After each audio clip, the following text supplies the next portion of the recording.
Ang malaking baha.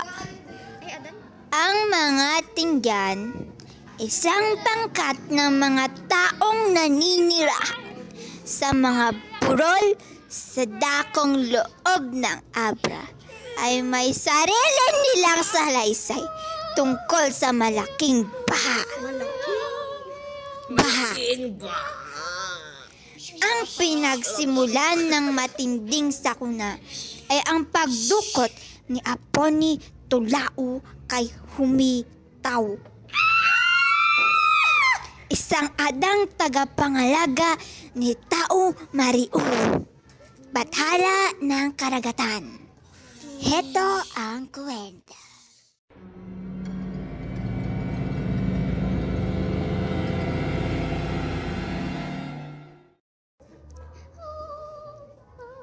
Isang araw, katatapos lamang mangaso sa gubat ni Aponi Tulao.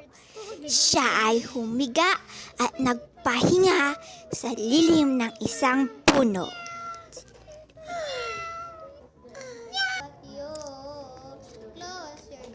Ay, nakakabagot naman. Sabi niya sa kanyang sarili habang humihikap. Siya ang bathala ng kabundukan at bayaning pinapanginoon ng mga tingyan. Ay walang ginawa.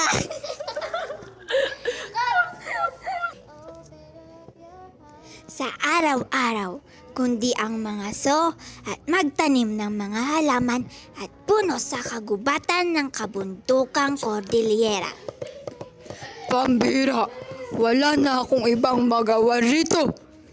Ilang ulit siyang nagpabuntong hininga habang nakatingalas sa mga dahon ng punong kanyang kinaroroonan.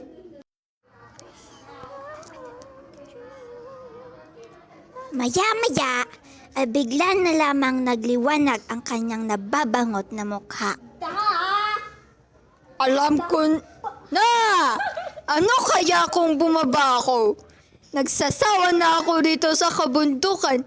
Tutungo ako sa kapatagan. Nais kong maglakbay. Bahala na kung saan man ako makarating. At siya'y masiglang tumayo at nagandang nasa kanyang paglalakbay pababa ng kabundukan.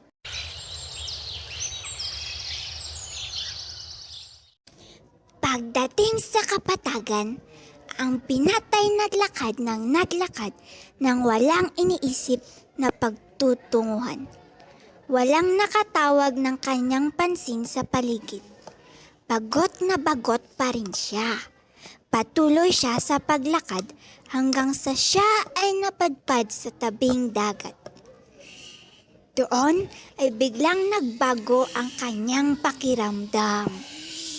Ang payapang bughaw na dagat, ang dambuhalang iyon na maamo sa ilalim ng nanginingning na gininto ang araw sa umaga, ay lubang pinamangha ang bathala. Hindi siya nakatiis sa pang-akit ng magaganda't nagsasayawang mga alon. Kung kaya't gumawa siya ng isang balsang yari sa yantok, oratan, at namangka sa karagatan.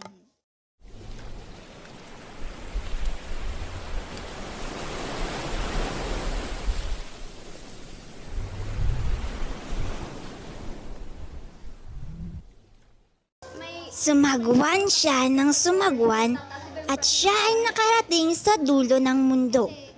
Doon, sa lugar na iyong pinagtatagpuan ng langit at ng dagat, nakakita si Aponi Tulao ng isang napakataas na toreng bato.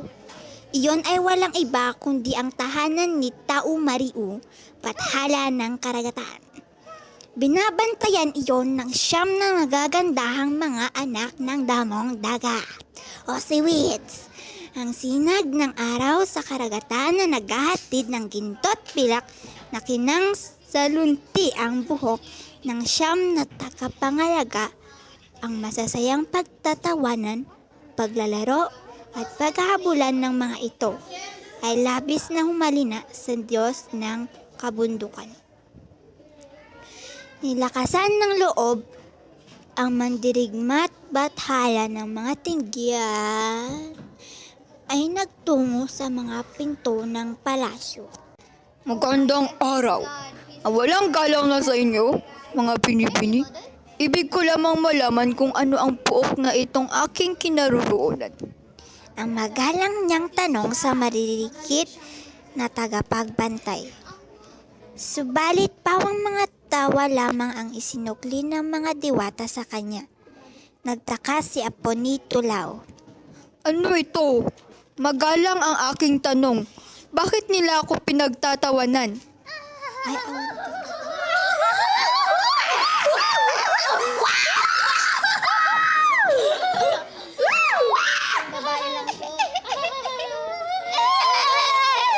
wika niya sa kanyang sarili.